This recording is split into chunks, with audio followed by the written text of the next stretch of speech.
दोस्तों yes bank की बात करें तो यहाँ पे बहुत बड़ी अपडेट निकल के आ रही है जिसको इस वीडियो के माध्यम से हम डिस्कस करने वाले। यस बैंक ने आने वाले समय के लिए अपने रास्ते तलाशने शुरू कर दिए और इसके बीच में इस समय देखें तो चाहे सेबी हो या आरबीआई इस समय मार्केट को लेकर बहुत ही ज़्यादा सख्त हो चुके हैं। किसी प्रकार का कोई भी यहाँ पे छूट की संभावना नहीं दिख रही है। जितने भी यहाँ पे देखो कमजोरियाँ थी बाज़ार के लिए उन सबको एक एक करके कम किया जा रहा है, ख़त्म किया जा रहा है ताकि आने वाले समय बाज़ार में फिर से कोई बड़ा क्रैश ना आ जाए। और बैंकों के लिए भी बहुत सारे इस समय रास्ते बंद किए जा रहे हैं जहां से बैंकों के लिए कोई तकलीफ की उम्मीद दिखाई दे रही हो। अब गोल्ड लोन को लेकर भी एक बड़ा फैसला किया गया है। क्या है वो फैसला, उसको समझने की कोशिश करेंगे। और यस बैंक ने अपने बिजनेस को दूसरी बैंकों के मुकाबले प्रीमियम तौर पे प्रस्तुत करना शुरू कर दिया है। यानी यस बैंक चाहती है कि उनके पास एक कस्टमर जो बेस है वो बिल्कुल प्रीमियम हो, जहां से उनको अच्छा रिवेन्यू मिले। तो यहाँ पे इन सारी बातों को समझने की कोशिश करेंगे और यस बैंक वाकई में कितनी मजबूत है, क्या इस शेयर की प्राइस बढ़ सकती है आने वाले समय, वो जानेंगे इस वीडियो के माध्यम से। लेकिन फ्रेंड उससे पहले अगर आप पहली बार हमारे चैनल पर आए तो चैनल को सब्सक्राइब कर दीजिए, एक बेल आइकॉन दबा दीजिए ताकि जब भी नया वीडियो बने पहला नोटिफिकेशन आपको मिले। वीडियो पसंद आए तो लाइक शेयर जरूर कीजिए। चलो फ्रेंड्स वीडियो स्टार्ट करते हैं। मैं हूं आपका दोस्त एसपी दवे और हमारे अपने चैनल ऑनलाइन कमाई में आपका बहुत बहुत स्वागत है। तो सबसे पहले सैटरडे के कारोबार की बात कर ले तो क्लोजिंग 23.40 पर रही है और फ्राइडे और सैटरडे को मिलकर 3.31% की तेज़ी देखने को मिली। तो सैटरडे को बाज़ार खुला था स्पेशल ट्रेडिंग के लिए, जिसमें आने वाले समय बाज़ार में किसी प्रकार की कोई भी प्रॉब्लम आ जाए, अचानक कोई बड़ी मुसीबत आ जाए तो बाज़ार को किस तरह से दूसरे प्लेटफॉर्म पर शिफ्ट किया जाए उसकी टेस्टिंग हो रही है। जिससे कोई भी अगर साइबर अटैक हो जाता है तो बाज़ार को अच्छे से आगे बढ़ाया जा सके, लोगों को नुकसान ना हो, इसकी तैयारी की जा रही है। सेबी की तरफ से ये जो कोशिश है वो काफ़ी काबिल तारीफ़ है और बाज़ार में आने वाले समय फिर से 2008 आने की उम्मीद फिर कम हो जाती है। अब यहाँ पर देख सकते हो कि सभी बैंक है जो गोल्ड लोन का बिजनेस करती है, यस बैंक भी गोल्ड लोन प्रोवाइड करती है अपने कस्टमर को। तो यहाँ पे जो बड़ी अपडेट निकल के आ रही है गोल्ड लोन से संबंधित, तो आपको ये पता होगा कि हर बैंक गोल्ड लोन देती है क्योंकि उससे उनको काफ़ी ज़्यादा सेफ्टी और सिक्योरिटी दिखाई देती है, क्योंकि लोन के अगेंस्ट वो गोल्ड लेते हैं। और यस बैंक भी गोल्ड लोन ऑफर करती है अपने कस्टमर को, काफ़ी अच्छी इंटरेस्ट के ऊपर उनको लोन प्रोवाइड करती है। लेकिन अब इसी को लेकर बड़ी अपडेट निकल के आ रही है गोल्ड लोन को लेकर। तो सभी बैंकों ने अपनी ब्रांचों से कहा है कि जो भी ब्रांच गोल्ड लोन दे रहे हैं वो अब उनके कस्टमर को रिव्यू न कराए, यानी उनका जो गोल्ड लोन है उसको रिव्यू न करे। और बैंकों ने ब्रांचों से कहा है कि वो जो लोन लेने वाले ग्राहक हैं उनको पूरी लोन की रकम चुकाने के लिए कहे और उसके बाद में उस लोन को आप बंद कर दें, उसको फिर से रिन्यू ना करें। यानी जो कस्टमर समय पे ईएमआई नहीं चुका पा रहे उन सब कस्टमर के लिए गोल्ड लोन की सेवाएं बंद कर दी जाए, उनसे उनका अकाउंट बंद करने के लिए कहा जाए। अब यहाँ पे देखिए गोल्ड लोन की जो खासियत है कि गोल्ड लोन लेने के लिए ज़्यादा आपको डॉक्यूमेंट देने की ज़रूरत नहीं पड़ती है और आसानी से आपको लोन भी मिल जाता है और काफ़ी इंटरेस्ट भी कम देना पड़ता है।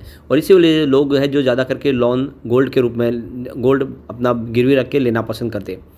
और अब अक्सर देखा जाता है कि अगर किसी शख्स ने 50,000 रुपये का गोल्ड लोन लिया है और वह किसी कारणवश उस लोन की ईएमआई नहीं चुका पाए, ऐसे में कुछ समय के बाद लोन की रकम बढ़ जाती है जिसका असर ग्राहक पर पड़ता है। वही समय के साथ अगर गोल्ड की कीमत ऑलरेडी जो बढ़ती रहती है, तो जब गोल्ड की कीमत बढ़ जाती है ऐसे में ग्राहक उस ब्रांच के पास जाता है और जहां से उसने गोल्ड लोन लिया है वहां वह जाकर लोन को रिन्यू कर लेता है। और रिन्यू करवाने से ऐसे में जो ग्राहक को भारी जुर्माने और अनपेड ईएमआई से मुक्ति मिल जाती है, यानी उसके गोल्ड की वैल्यू बढ़ जाती है, जिस वजह से वो ईएमआई जो चुकाना उसको चुकाने की ज़रूरत नहीं पड़ती है और साथ में वो उसके ऊपर किसी प्रकार की पेनल्टी भी नहीं लगती है। हालांकि लोन को रिन्यू कराने में उनको ईएमआई ज़्यादा देनी पड़ेगी, लेकिन उससे बैंक को भी बहुत ज़्यादा प्रॉब्लम हो जाती है। तो ग्राहक गोल्ड लोन की कीमत का 75% उनको गोल्ड लोन जो है मिल जाता है, यानी 75% उसकी रकम मिल जाती है जो भी गोल्ड की प्राइस है।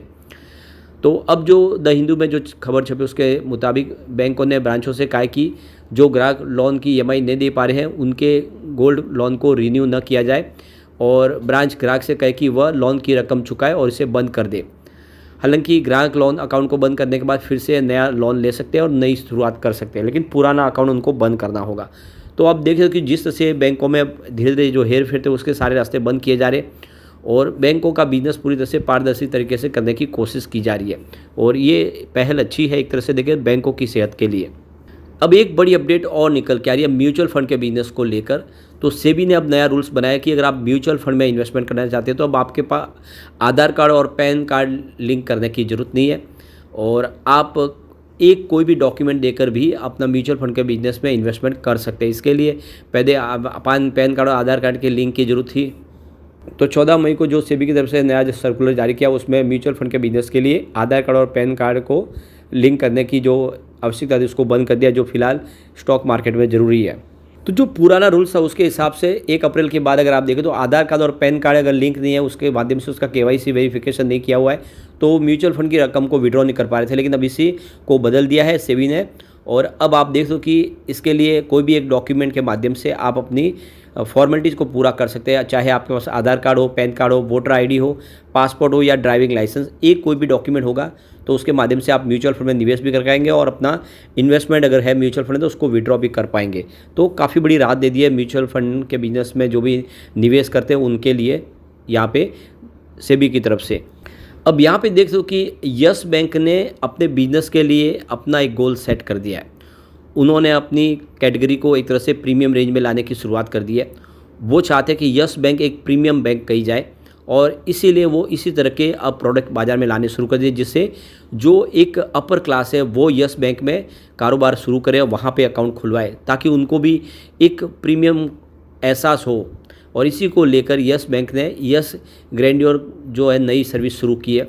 ये उन्हीं के लिए है जो एकदम प्रीमियम लग्जरियस लाइफ जीने वाले लोग हैं, जो एक बिजनेस क्लास हो, एक लग्जरी क्लास हो, उनके लिए नई एक सर्विस शुरू की गई है जिनमें बहुत सारे उनको बेनिफिट दिए जा रहे। और यहाँ पे एक तरह से देख सकते हो कि इस रिपोर्ट में भी कहा है कि आने वाले समय में जो इस तरह के जो बिजनेस मॉडल है वो तेज़ी से बढ़ेगा और काफ़ी लोग हैं जिनकी इनकम बढ़ रही है और ऐसे में एक जो नया वर्ग तैयार हो रहा है उसके लिए स्पेशल सर्विस देने की ज़रूरत है।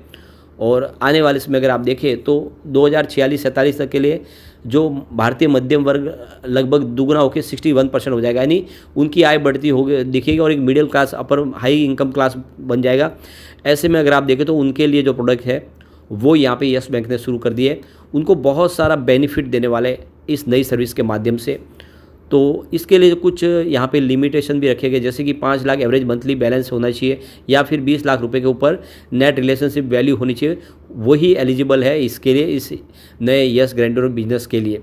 और आप देखें तो उनको हर तरह से, चाहे आप देखें तो उनका जो लॉकर में उनको बहुत सारा बेनिफिट है, यानी उनको उसमें चार्ज में कमी दी जाएगी, दूसरे और भी जो चार्जेस है उसमें भी उनको छूट दी जाएगी।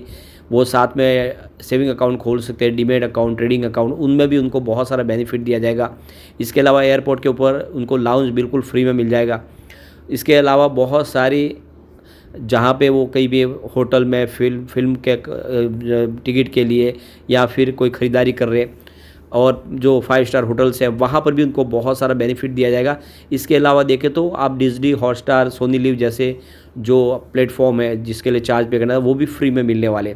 तो इस तरह से बहुत सारे प्रोडक्ट लॉन्च किए जा रहे हैं जिससे कस्टमर उनके पास आएंगे, ऐसे प्रीमियम कस्टमर, जिससे इनका बिजनेस बढ़ेगा। तो ये क्लियरली समझ में आ रहा है कि यस बैंक ने अपने रास्ते तलाश लिए। ऐसे में ये बैंक आने वाले समय में दूसरी प्राइवेट सेक्टर की बैंकों को पीछे छोड़ के अपनी पोजीशन को आगे लेके जा सकते, और ये क्लियरली दिख रहा है क्योंकि पूरे मार्केट के अंदर देखें हम जो बैंकिंग सेक्टर है उसमें 55% UPI ट्रांजैक्शन अकेले यस बैंक के माध्यम से हो रहे हैं, जिससे आप समझ सकते हो कि बहुत बड़ी उन्होंने जीत हासिल कर ली है और ये आने वाले समय इनके लिए एक बड़ा प्लस पॉइंट हो गया।